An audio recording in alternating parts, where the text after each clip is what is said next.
The United Kingdom is disappointed about the reduction in aid corridors in Syria. We are pleased that the cross-border humanitarian access will continue through Bab al-Hawa, but we are appalled that Russia exercised its veto and restricted aid through Bab al-Salam. The UK remains committed to supporting Syrians who are the victims of the egregious politicisation of humanitarian, and we recently announced £300 million to the Syrian Pledging Conference. Let's head to Scotland to Neil Hanvey. Neil Hanvey. Thank you, Mr. Speaker. 516. That's the number of known breaches of international law in Yemen by Saudi forces, an increase of at least 200 in recent years. Yet last week, this government claimed they were only isolated events and no pattern existed, as it resumed selling weapons that are killing Yemeni civilians. Given the DFID FCO merger, can the Secretary please explain how they reconcile this with UK stated aims to provide water, food, sanitation and peace to the Yemen, and exactly how many breaches of international law are required to establish a pattern? The UK government welcomes Saudi Arabia's unilateral ceasefire in Yemen. We're disappointed that the Houthis have not engaged with this ceasefire. The United Kingdom's arms control regime is one of the most robust in the world, and we will ensure that we continue to support the people of Yemen and NGOs working in Yemen, as we have done with our recent funding announcements. Matt Bickers. Children have a basic human right to education, yet there is huge concern that Palestinian children use textbooks promoting and encouraging violence. I welcome the government's work pushing for an international review of the curriculum ahead of the new academic year. Will my right honourable friend provide an update on the progress of the interim report into the content of these textbooks, and will he confirm that the findings will be made public and acted on swiftly? Minister. Mr. Speaker, the first call that my right honourable friend made when she entered post was to the Education Minister and the Palestinian authorities to bring about our disquiet over the points that he raised. We will continue to ensure that Palestinian children are educated with our support through UNRWA, half of which are girls, but we will also ensure that that education does not encourage violence or prejudice against the Jewish peoples. We now come to the start of questions to the Prime Minister. I'm going to start by calling the Prime Minister to... Mr Doherty, I don't need any comments, thank you. I now call the Prime Minister to answer the engagement question from Mark Menzies, who's participating virtually. Prime Minister. Mr Speaker, this morning I had meetings with ministerial colleagues and others. In addition to my duties in this House, I shall have further such meetings later today. Heading up to wonderful Lancashire with Mark Menzies. Mark Menzies. Last week saw the 80th anniversary of the beginning of the Battle of Britain. As you're aware, Mr Speaker, BAE Systems alone employs over 10,000 people across Lancashire, supporting the great work of our RAF, and are taking on over 250 apprentices in that part of the business this year. Will the Prime Minister come to visit Wharton, meet these apprentices, and commit to doing all that he can to secure these key jobs through support for defence exports and the Team Tempest programme? Well, Mr Speaker, I have no doubt that I'll be coming to Wharton in due course. Let me tell him that already there are 1,800 highly skilled engineers and programmers involved in the project, going up to 2,500 next year, and 800 of those are in his constituency, and I look forward to his constituency being at the epicentre of the development of the next UK-led combat air programme. We now come to the Leader of the Opposition, the Right Honourable Sir Keir Starmer. Thank you, Mr Speaker. Over the last few months, we've supported many of the economic measures announced by the government, but the decision last week not to provide sector-specific support to those most at risk could end up costing thousands of jobs. One of the sectors, aviation, has already seen huge redundancies. BA have announced 12,000 redundancies, Virgin 3,000, EasyJet 1,900. If the government's priority really is to protect jobs, why did the Chancellor not bring forward sector-specific deals that could have done precisely that? Prime Minister.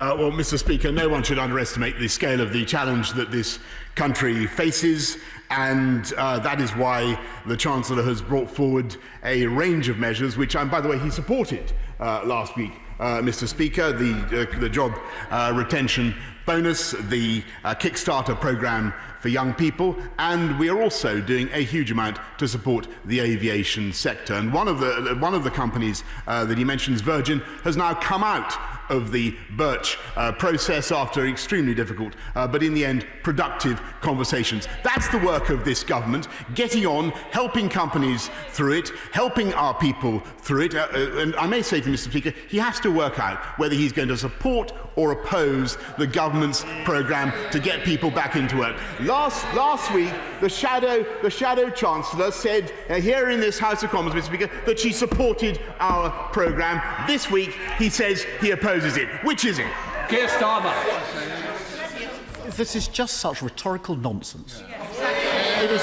It is perfectly proper and right for the opposition to set out the parts of the package that we support of the government and to highlight where there are problems. And the problem with the Prime Minister's dismissal of this is that since the Chancellor sat down last week, around 10,000 people have lost their jobs. The Prime Minister should focus on them, not the rhetoric.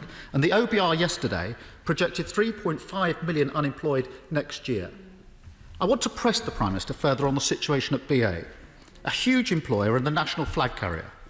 Alongside the 12,000 redundancies already announced, BA is trying to force through the rehiring of the remaining 30,000 workers on worse terms and conditions. That's totally unacceptable, and it's a warning shot to millions of other working people. The Prime Minister sent an email to BA staff in which he said, "I've already made it clear that firms should not be using furlough to cynically keep people on their books and then remove them or change their terms and conditions." That was the 2nd of June. It's now 6 weeks on. Will the Prime Minister now personally intervene and make clear that actions like those at BA cannot be allowed to stand without consequences for landing slots? Minister. Mr. Speaker, we've been absolutely clear that we want our companies, our great companies across this country, to support their workers and to keep them in employment where they possibly can. And I've made that point clear to on the floor of the House just in the last couple of weeks. But let's be absolutely clear. British Airways and many other companies are in severe difficulties at the moment. And we cannot, I'm afraid, Mr. Speaker, simply, with a magic wand, ensure that every single job that was being done before the crisis is retained after the crisis. What we can do, and what we are doing, is encouraging companies to keep their workers on with the job retention scheme, with the job retention bonus, and with a massive programme in investment in this country, a £600 billion investment programme in this country to build, and create jobs. And that is what we are doing, Mr. Speaker. Keir Starmer. The Prime Minister knows exactly what I'm talking about. It's the rehiring 30,000 people at BA on worse terms and conditions, and he should call it out. Yesterday, the government's expert advisory group published a report on the challenges this autumn and winter. They were asked to do so by the Government's Office for Science. That report assessed the reasonable worst-case scenario for this autumn and winter, including a second COVID spike and seasonal flu. And it set out strong recommended actions to mitigate the risks. The report was clear. July and August must be a period of intense preparation, i.e. now. Can the Prime Minister make clear that he intends to implement the recommended actions in this report in full and at speed? Prime Minister, not only are we getting on with implementing the preparations for a potential new spike, but he will know that the government is engaged in record investments in the NHS, £34 billion.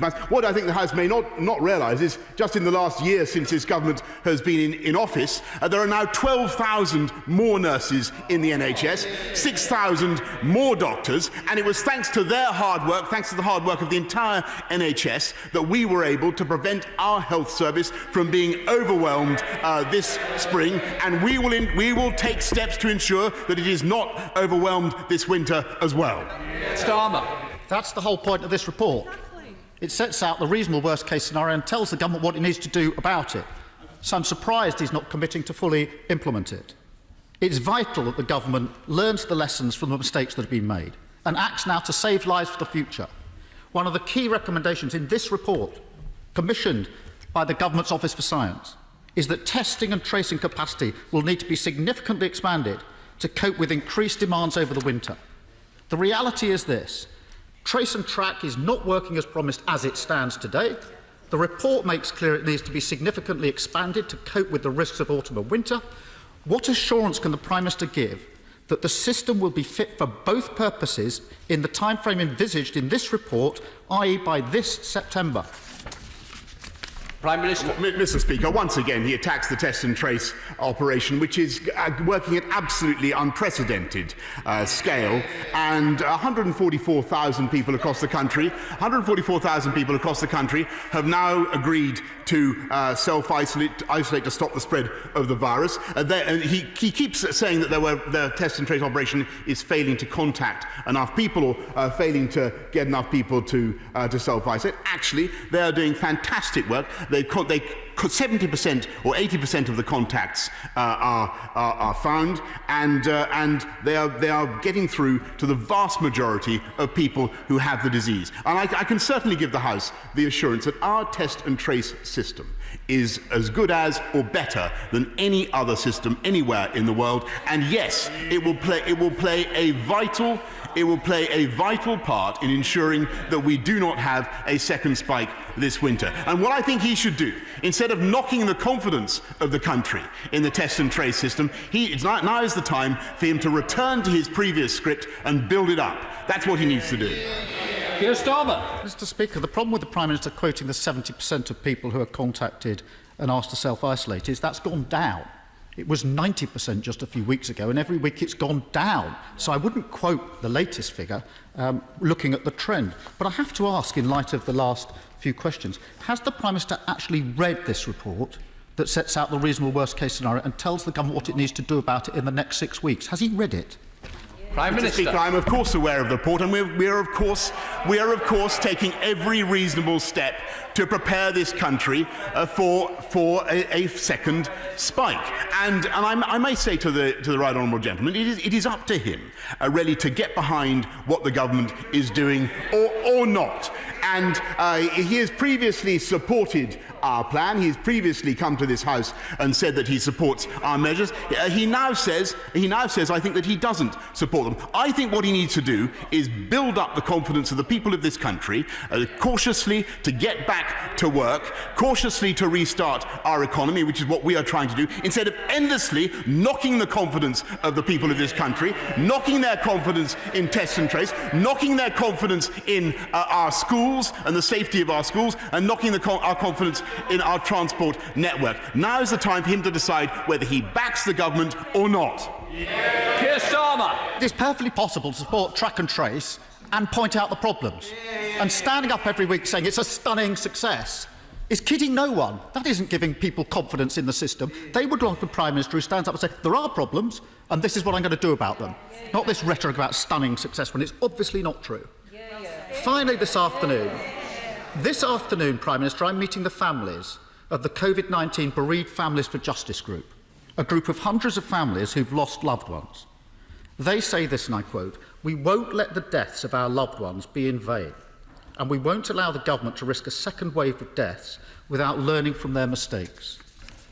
They will be listening to the Prime Minister's answers today.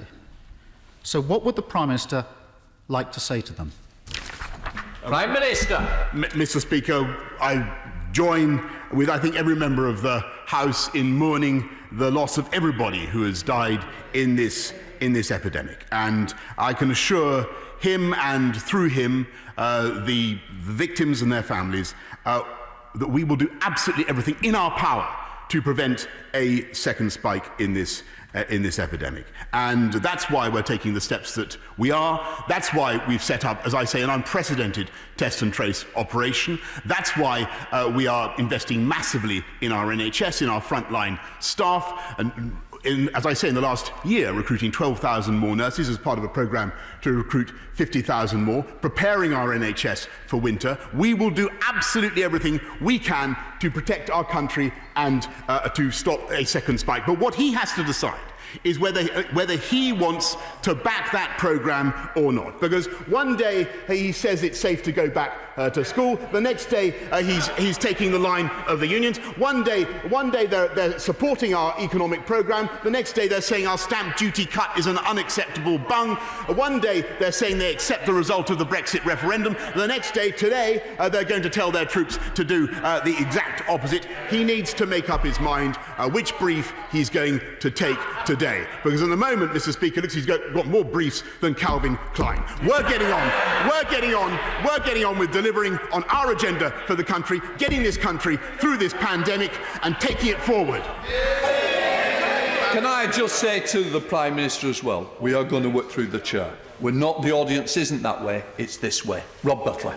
Thank you, Mr. Speaker. My constituency is home to many farms producing excellent British food. Can my right honourable friend confirm to me that the new trade deals our government is working on will safeguard our high food standard and provide fantastic new opportunities to the hard-working farmers in my part of Buckinghamshire? Yeah. Prime Minister. Yes, indeed, Mr. Speaker. I can give him that assurance. We will not only protect high food standards in this country, safeguard animal welfare, but open up new opportunities for farmers in Buckinghamshire and across the UK. We now come to the Leader of the SNP in Blackford. Thank you, Mr. Speaker. Tomorrow, this Tory government will publish legislation for its biggest power grab since the Scottish people voted overwhelmingly for the Scottish Parliament in 1997. Westminster's plan to impose an unelected, unaccountable body to rule on decisions made by the Scottish Parliament will not be accepted. The decisions of the Scottish Parliament must and will be decided by the Scottish people. We also reject any attempts of lower standards from one part of the United Kingdom being imposed on Scotland, knowing that this Tory government is prepared to sell out food and agriculture industry to his pal Donald Trump. Will the Prime Minister confirm that his Tory government are once again ignoring the wishes of the Scottish people and launching their hostile agenda against devolution? Prime Minister. On the contrary, Mr. Speaker, what we are doing is possibly the biggest single act of devolution to Scotland, to Wales, to Northern Ireland in modern memory. And you should be celebrating them, the 70 powers or more that are going to be transferred to the elected people in Scotland. What he wants, by contrast, is trade barriers, Mr. Speaker, between England and Scotland. Nobody able to use sterling in sterling. He talks about unelected and unaccountable people. What he wants to do, Mr. Speaker, is hand the powers that we would give back to Scotland from this Parliament to Brussels, which is neither elected nor accountable. Ian Blackford. Thank you, Mr. Speaker. Of course, the document we're going to see tomorrow is going to talk about the benefits of a single market. It's a pity that the Prime Minister doesn't understand the economic value of the European single market and customs union. This Prime Minister often states the need to respect referendum results. Then he should respect the decision taken by the Scottish people in 1997. We know this government is undertaking a full-scale assault on devolution. A Brexit settlement Scotland rejected, imposed on Scotland. An immigration system Scotland rejected, imposed on Scotland. A decade of Tory government Scotland rejected, imposed on Scotland. It is no wonder the First Minister's approval ratings are 3 times that of this Prime Minister. Effective leadership and respecting the will of the people, contrasted with the bumbling shambles coming from Westminster. Scotland has the right to have our decisions made by those we elect, not bureaucrats appointed by Westminster. Will the Prime Minister guarantee that his plans will not be imposed on Scotland, that Scotland will have the chance to choose for ourselves? Prime Minister. Mr. Speaker, well, first of all, I think, just to repeat my point, Mr. Speaker, it's something extraordinary for him to attack unelected bureaucrats for any role they may have in Scotland, when his proposal is to hand back the powers that we are going to be, this place is going to be transferring to Scotland, back to Brussels, where they are neither elected nor accountable to the people of Scotland. So I really don't know what he means. As for his point about respecting referendum results, Mr. Speaker, I think the House will recall that there was a referendum on the issue of Scottish independence, on the issue of breaking up the Union in 2014. In 2014, they said at the time that it was going to be a once-in-a-generation event. I think they should keep their promises to the people of this country and to the people of Scotland. Sarah Alberton. Thank you, Mr. Speaker. My constituent, Eva Slapper, is a beautiful and brave 9-year-old girl with an operable brain tumour.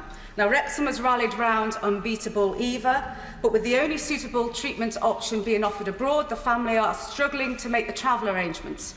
Would the Prime Minister offer reassurance that he will work with the family to look at ways Eva can access treatment? Thank you. Yes. Prime Minister. Yes, Mr. Speaker, I thank my honourable friend for her question, and our thoughts are very much with Eva, her family, and we will, of course, look at everything we can do to support her and her travel arrangements. Trevor Davey. Mr. Speaker, under this Prime Minister, we've suffered one of the worst death rates in the world and Europe's worst death rate for health and care workers. Previously, he's refused my demand for immediate independent inquiry, saying it's too soon, even though back in 2003, he voted for an independent inquiry into the Iraq War just months after that conflict had started. If he still rejects an immediate inquiry, will he instead commit, in principle, to a future public inquiry? Yes or no?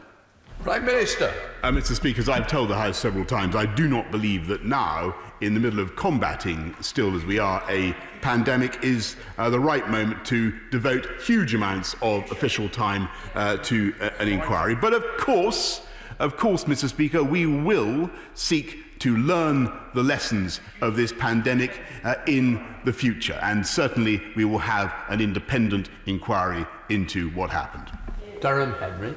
Mr. Speaker, after such a difficult few months for everyone, people with mental health conditions are especially suffering increased anxiety, the effects of isolation, months without treatment, and most importantly, a lack of early intervention. Can the Prime Minister outline what steps the government will take to make sure that people with mental health conditions are not left alone or behind? Prime Minister. Well, I thank my honourable friend for campaigning on this issue, which is, of course, incredibly important, and has been particularly during lockdown. Overall, we've massively increased our funding for mental health care to £12.5 billion, but we're also, as he knows, now publishing our national strategy for disabled people, which will cover all types of disability, including physical and mental health. Paul Blomfield. Thank you, Mr. Speaker. On Monday, in announcing new immigration rules that will prevent people coming to work in social care, ministers said that care workers should be paid more. That's right, they should. The chair of the government's Migration Advisory Committee said they should receive around 50% more than current rates. Now, the government is the primary funder of social care. So will the Prime Minister commit to providing the additional money to pay those higher rates? Well, Mr. Speaker, I can tell the House that we have already taken steps to support local authorities through another £3.2 billion to support them, a £600 million contribution to fight infection. And we are incredibly proud of what our social care workers do. And what this government has done, in sharp contrast to the previous government, is we have not only introduced a national living wage, but we have increased it by the biggest ever amount. Thank you, Mr. Speaker. On Friday, the last surviving Battle of Britain aircrew member, Group Captain John Hemingway, turns 101 in the week that marks the 80th anniversary of the start of that pivotal campaign. In contrast with that golden generation, he will not seek any recognition for himself. But we ought to shine a spotlight on the sacrifice of those who defended freedom, and particularly the 1,500 from all commands who fell. Would the Prime Minister give some thought to how we might recognise Group Captain John Hemingway, not for himself, but as the final representative of the few? I'm Minister. Mr. Speaker, I thank him for his question. I will indeed think about what we can do. As he knows, these are matters for the Honours committees, which are independent of government, and I would urge him strongly to make his representations to them. Let's head to Dundee and visit Chris Law. Chris Law. Mr. Speaker, last month the Chancellor received a letter from all Tayside councils, including my proud city of Dundee, requesting urgent action to finally sign off the Tay Cities deal after more than 18 months of waiting. 6,000 jobs hang in the balance while this constant delay continues, and the situation has been described quite rightly as ridiculous by the Chief Executive of the Region's Chamber of Commerce. Two previous Prime Ministers have failed to deliver when asked, so will this Prime Minister personally guarantee that he will sign off this vital city deal without delay? Well, Mr. Speaker, I know that we've done a number of growth deals in Scotland recently, and I know that we intend to do more. And the best I can say to the honourable gentleman is I will write to him with an answer about the Tay City deal. Craig McKinley. Mr. Speaker, I refer the House to my register of interest. There is a sense of great celebration in Thanet and East Kent with the positive development consent order for Manston Airport, allowing that asset to fly once more. But we have one part of the jigsaw puzzle to solve, and that is Thanet Parkway Station. It was deemed desirable before the DCO. It now has to be deemed as essential. Unfortunately, through COVID pressures, Kent County Council feel unable to raise the £17 million by a Public Works and Loan Board loan to support the final part of the jigsaw. Can my right honourable friend use the influence of his great office to encourage the Chancellor and Ministers to find that £17 million to complete the regeneration of Thanet and East Kent? Well, Mr. Speaker, I have good news for my honourable friend, because the Department of Transport has received a bid for funding Thanet Park railway station. It's going to be assessed in the third round of the new stations fund, and I hope he will hear good news in the near future. Darren Jones. Prime Minister, Mr. Speaker, on the 23rd of June and again on the 24th of June, the Prime Minister said to the House, in respect of financial support for businesses and workers during local lockdowns, that nobody should be penalised for doing the right thing. Last week, the Secretary of State for Business, Energy and Industrial Strategy was unable to give any details to my committee at all about this vital future local support. So can the Prime Minister today be crystal clear for the towns and cities preparing for local lockdowns? Will he be penalising businesses and workers for doing the right thing or not? Prime Minister. Mr. Speaker, we've given, in addition to the £160 billion of support that the government has given to people and firms across the country, we've supported areas, cities in lockdown with considerable grants, 20 million to Leicester, business rates relief of 44 million, 68 million on spending on business grants. The best thing possible is for them all to work hard, as Blackburn with Darwin have done, for instance, to get the virus down and to make sure that they're able to open up again. Thank you, Mr. Speaker. In my constituency of Filton and Bradley Stoke, there are well over 20,000 people directly employed in the aerospace and defence sectors, as well as 17,500 people in the supply chain throughout the South West region. Now, these jobs are not only vital to the individuals and families supported by them, but they are crucial to the economy of our region and our country at large, our future export prospects, connectivity and our sovereign defence manufacturing capability with programmes like Tempest, the next generation of fighter aircraft. So when will the Prime Minister announce a wide-ranging support package for the aerospace industry, which must include a scrappage scheme for old and highly polluting aircraft? And can I... No, Prime Minister, come on. We've got to well, move Mr. on. Speaker, I'll examine the idea of a scrappage scheme for old and highly polluting aircraft. But what I can tell him is that long before then, we're putting £3.9 billion into the Aerospace Technology Institute, and as I'm sure he knows, the Department of Business, Enterprise and Skills has set up with Transport a joint task force to create Jet Zero, a zero-emissions passenger plane in which this country will lead the world. We now head to Yorkshire and visit Naz Shah. Naz Shah. Thank you, Mr. Speaker. Last week, the Chancellor said he could not save every job or business. Councils across England are facing a £10 billion black hole, which could see many issue Section 114 notices, effectively declaring bankruptcy. Many councils are already beginning to make severe layoffs. So I ask the Prime Minister, will the Chancellor save local councils? And does he feel that the support his government has already provided is enough for our most vulnerable communities and will not lead to council cuts and another era of austerity? Prime Minister. Yes, indeed, Mr. Speaker. And in Bradford alone, we've allocated £30 million to help deal with the pressures of the virus. And as I said to the House just now, billions, I think 4.2 billion now, in support for local councils across the country. I pay tribute to the work of local councils and their services for helping us to get through this pandemic, and we will continue to support them. Catherine Fletcher. Thank you, Mr. Speaker. I'm out and about talking to the good people of South Ribble, and they are worried about the economic effects of COVID. Although they do also say, thank God that other lot didn't get in, because I can't imagine how much trouble we'd be in right now. Can the Prime Minister confirm that whilst there might be tough days ahead, this Conservative government is throwing the kitchen sink at fixing it? Well, come on, Mr. Plummer.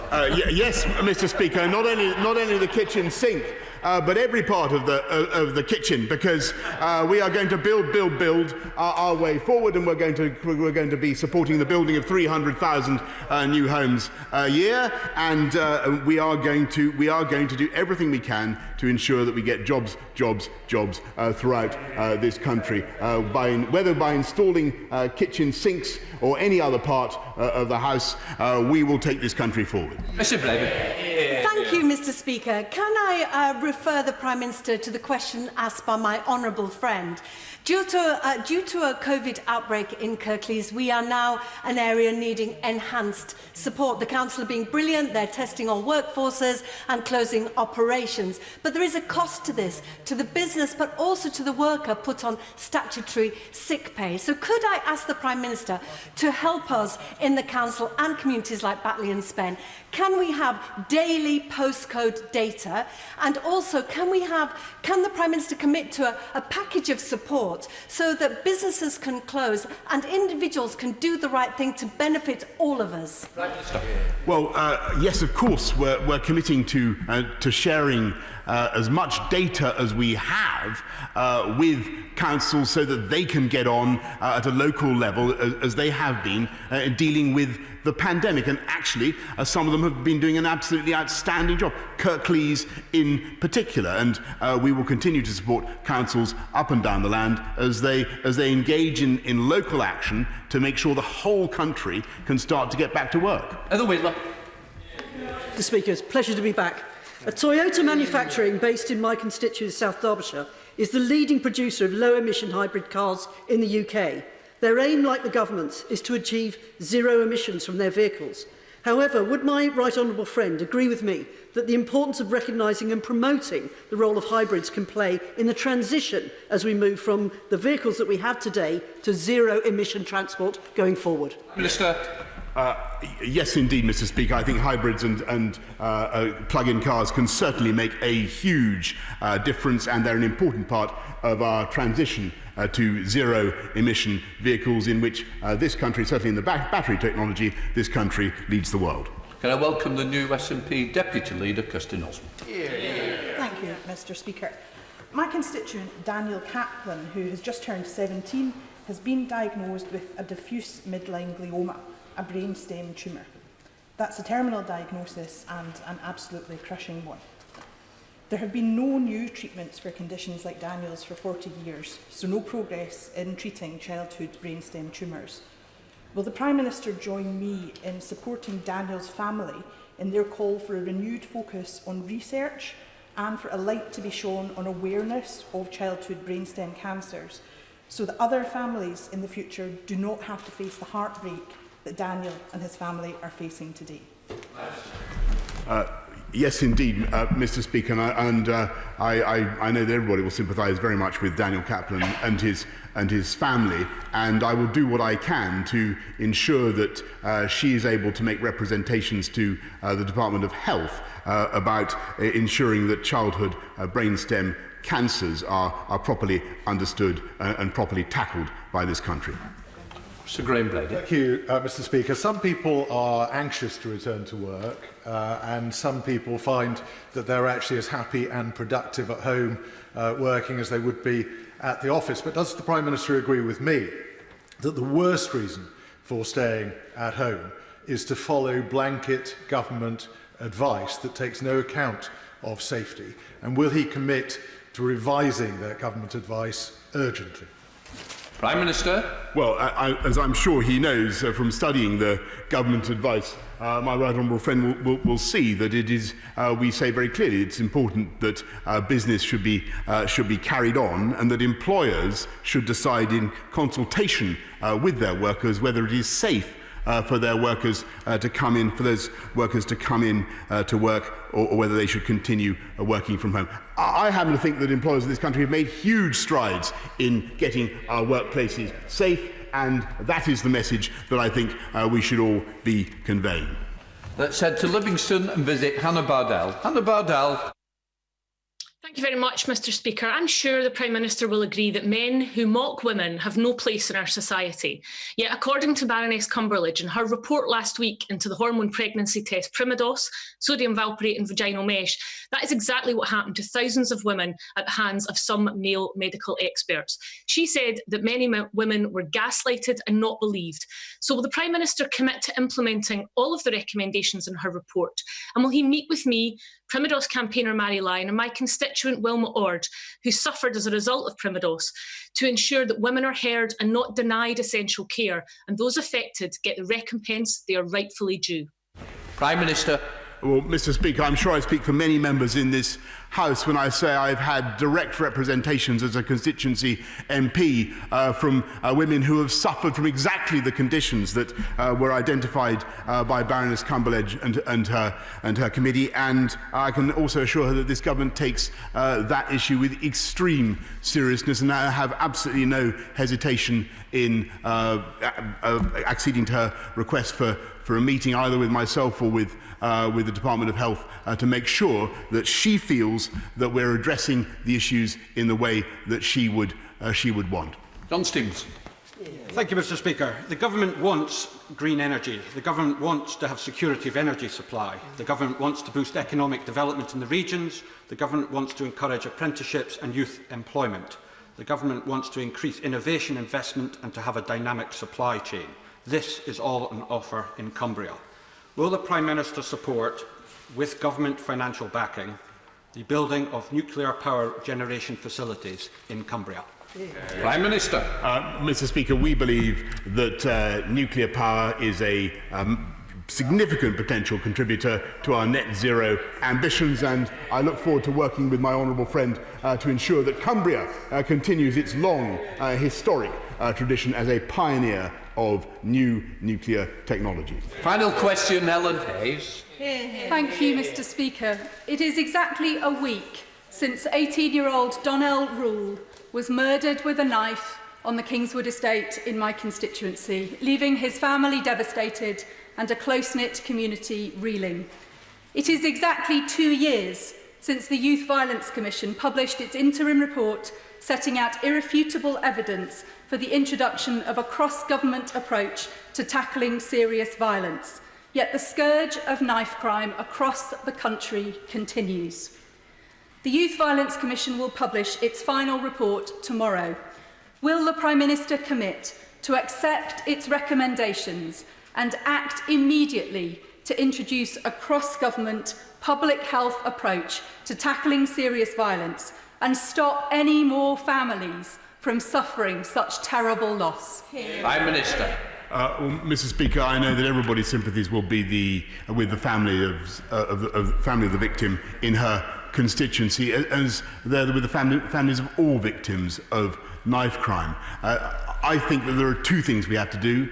First of all, I entirely agree with her. You need a cross-departmental medical approach focused on the needs of the families of the kids who particularly get involved in knife crime, and you need to put your arms around them and stop them being diverted into the gangs that are so often the root cause of the problem. But you also need a tough policing solution. And I've been concerned for the last few years that in London, in particular, which she represents, we have not seen the approach that we saw under the previous mayor, for instance, where there was a significant reduction in knife crime, a significant reduction in murder, by dint of having proportionate policing that included the use of stop and search to stop young kids carrying knives. We need to be absolutely have zero tolerance of kids going out on the street armed with a bladed weapon. That is absolutely vital. And the people,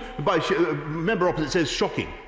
Member opposite says shocking. The people who, in my experience, who are most supportive of taking the knives of kids on the streets of our city are the mothers of those kids who are most at risk of being killed. They support stop and search, and I hope she does too.